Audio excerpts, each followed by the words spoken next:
Hi friends, நான் இந்த வீடியோவில் உங்கள் கூட ஷேர் பண்ணிட்டு இருக்கிறது லாஸ்ட் வீக் முட்டை வச்சு செஞ்ச சிம்பிளான 2 ரெசிபி தாங்க. இவ்வளோ நாள் பார்த்தீங்கன்னா, இந்த ரெசிபியை ட்ரை பண்ணுங்க அப்படின்னு சொல்லிட்டு நான் உங்கள் கூட வீடியோ ஷேர் பண்ணுவேன். ஆனால் இன்றைக்கி நான் ஷேர் பண்ணுற இந்த 2 ரெசிபியில் ஒரு ரெசிபியை கண்டிப்பாக நீங்கள் ட்ரை பண்ணிடாதீங்க அப்படிங்கிறதுக்காகவே இந்த வீடியோவை உங்கள் கூட ஷேர் பண்ணுறேன். அது எந்த ரெசிபிங்கிறத வீடியோவை ஸ்கிப் பண்ணாமல் பாருங்கள். ஃபஸ்ட்டு ரெசிபி பார்த்திங்கன்னா, நான் முட்டையை நல்லா பாயில் பண்ணி எடுத்து வச்சுருக்கிறேங்க.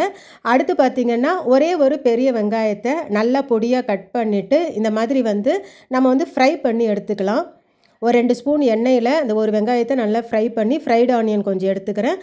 அடுத்து பொடியாக கட் பண்ண பூண்டையும் அதே எண்ணெயில் போட்டு நல்லா ஃப்ரை பண்ணி எடுத்துக்கலாம். இந்த மாதிரி கோல்டன் ப்ரௌனாக நல்லா ஃப்ரை ஆகி வரட்டும். அடுத்து பார்த்திங்கன்னா, நான் சில்லி ஃப்ளேக்ஸ் கொஞ்சம் எடுத்துருக்குறேங்க. ஒரு ஸ்பூன் அளவுக்கு சில்லி ஃப்ளேக்ஸில் நம்ம அந்த எண்ணெய் பொரிச்சோம் தெரியுங்களா, அந்த வெங்காயமும் பூண்டும் அதே எண்ணெயை இந்த சில்லி ஃப்ளேக்ஸில் ஒரு 2 ஸ்பூன் அளவுக்கு விட்டு நல்லா கலந்து இந்த மாதிரி எடுத்து வச்சுக்கலாம். அடுத்து பார்த்திங்கன்னா, லெமன் ஜூஸ் கொஞ்சம் எடுத்துருக்குறேங்க. லெமன் ஜூஸ் ஒரு ஸ்பூன் அளவுக்கு எடுத்துக்கலாம். அதில் கொஞ்சமாக ஒரு பிஞ்ச் அளவுக்கு உப்பு கொஞ்சமும் தண்ணி கொஞ்சமும் சேர்த்து கலந்து வச்சுக்கலாம். அடுத்து பார்த்திங்கன்னா, ஒரு சின்ன துண்டு புளி எடுத்துருக்குறேங்க. இதையும் ஒரு 2 ஸ்பூன் அளவுக்கு தண்ணி சேர்த்து நல்லா கரைச்சிட்டு இந்த மாதிரி இந்த புளி தண்ணியை நம்ம இந்த திப்பியெல்லாம் எடுத்துகிட்டு புளி தண்ணியை மட்டும் நல்லா எடுத்து வச்சுக்கலாம். கொஞ்சமாக பார்த்திங்கன்னா ஃப்ரெஷ் கொத்தமல்லி பொடியாக கட் பண்ணி எடுத்து வச்சுருக்குறேங்க. அடுத்து நம்ம பாயில் பண்ண எக்கையும் நல்லா தோலெல்லாம் எடுத்துகிட்டு வச்சிடுறேன். இந்த புளி தண்ணியில் கொஞ்சமாக உப்பு சேர்த்து எடுத்து வச்சுக்கலாம். லெமன் தண்ணி அதே மாதிரி புளி தண்ணி ஒரு 2 ஸ்பூன் அளவுக்கு எடுத்துருக்குறேங்க. முட்டையை நல்லா தோலை உரித்து எடுத்து வச்சுருக்கிறேன்.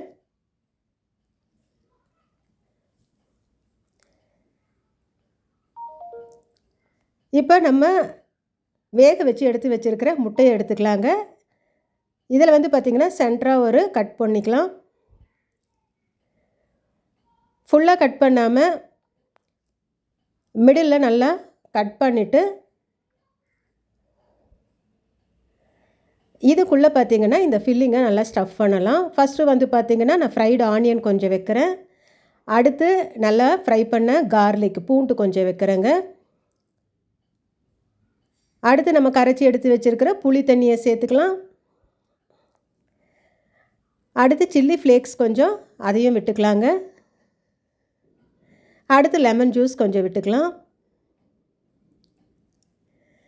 இப்போ நம்ம அந்த ஃப்ரெஷ் கொத்தமல்லியும் சேர்த்து நல்ல ஒரு சாண்ட்விச் மாதிரி ஃபில் பண்ணி சாப்பிட்லாங்க. இப்போ லேட்டஸ்ட்டாக ட்ரெண்டிங்கில் இருக்கிற இந்த ரெசிபி பார்த்திங்கன்னா, இப்போ இருக்கிற ஜென்ரேஷன் பசங்களுக்கு ரொம்பவுமே பிடிச்சிருக்கு. எக் பேஜோ அப்படின்னு சொன்னாங்க, ரொம்பவும் நல்லா இருந்ததுன்னு சொன்னாங்க.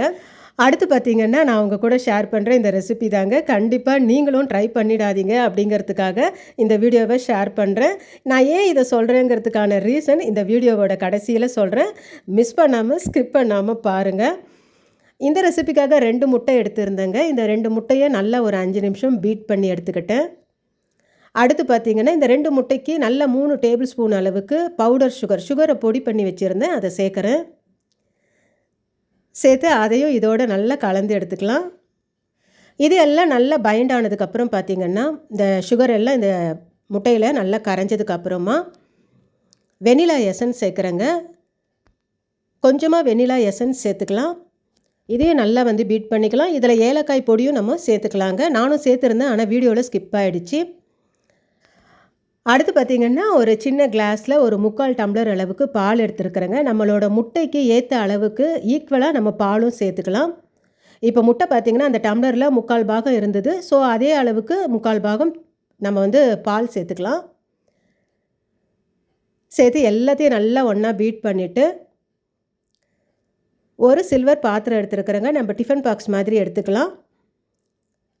அதில் கொஞ்சமாக கீ நல்லா அப்ளை பண்ணிவிட்டு நம்ம அடித்து எடுத்து வச்சுருக்கிற இந்த முட்டை சுகர்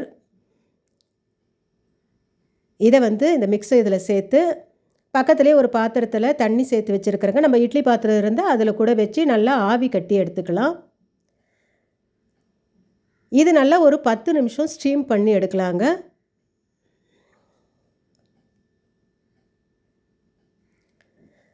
நல்லா ஒரு 10 நிமிஷம் ஸ்டீம் ஆனதுக்கப்புறம் பார்த்திங்கன்னா,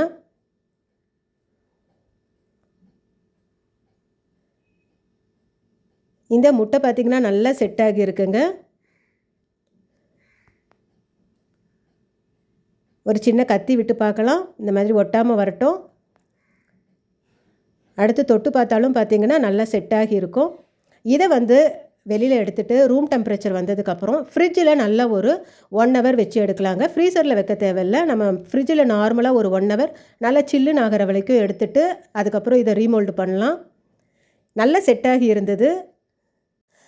இதை கட் பண்ணி நம்ம ஸ்லைஸ் போட்டுக்கலாம். இது ஏன்னா யாருமே ட்ரை பண்ணாதீங்க அப்படின்னு சொன்னேங்கிறதுக்கான ரீசன் பார்த்திங்கன்னா எல்லாமே நல்லா தாங்க இருந்தது. பட் அந்த ஃப்ளேவர் பார்த்திங்கன்னா எக்கோட ஃப்ளேவர் நிறைய பேருக்கு பிடிக்காது. எங்கள் வீட்லையுமே பார்த்திங்கன்னா கொஞ்சம் கஷ்டமாக தாங்க இருந்தது. செஞ்சேனே தவிர சாப்பிட்றதுக்கு கொஞ்சம் கஷ்டமாக இருந்தது. ஏன்னா அந்த எக்கோட ஃப்ளேவர் என்ன தான் நம்ம எசன்ஸ் போட்டாலும் ஏலக்காய் பொடி சேர்த்தாலும் அந்த எக்கோட டாமினேஷன் பார்த்திங்கன்னா நிறைய பேருக்கு கண்டிப்பாக பிடிக்காது. ஸோ அதனால தான் இந்த ரெசிப்பியை ட்ரை பண்ணிடாதீங்க அப்படின்னு சொன்னேன். நான் இந்த ரெசிபி எதுக்கு ட்ரை பண்ணேன்னு பார்த்தீங்கன்னா, இது சாப்பிட்றதுக்கு சீம்பால் மாதிரி இருக்கும்னு சொல்லியிருந்தாங்க. எனக்கு சீம்பால் ரொம்ப பிடிக்குங்கிறதுனால ட்ரை பண்ணி பார்த்தேங்க. ஆனால் கொஞ்சம் கிட்டத்தட்ட நமக்கு அந்த மாதிரி தான் இருந்துச்சு. ஆனால் அந்த முட்டையோட ஃப்ளேவர் மட்டும் பார்த்திங்கன்னா ரொம்ப ஹார்டாக இருந்தது. ஒரு வேளை இன்னும் கொஞ்சம் ஏலக்காய் பொடியும் எசன்ஸும் சேர்த்துருக்கலாமோன்னு தோணுச்சிங்க. ஸோ நீங்களும் ட்ரை பண்ணிங்கன்னா அந்த மாதிரி ஏலக்காய் பொடி எசன்ஸ் அதிகமாக சேர்த்து ஒன்றா ட்ரை பண்ணி பாருங்கள். நான் உங்கள் கூட ஷேர் பண்ண இந்த 2 வீடியோஸும் உங்களுக்கு பிடிச்சிருந்துச்சுன்னா இந்த வீடியோவை லைக் பண்ணுங்கள், கமெண்ட் பண்ணுங்கள், ஷேர் பண்ணுங்கள். மறக்காமல் சப்ஸ்கிரைப் பண்ணுங்கள். தேங்க்யூ.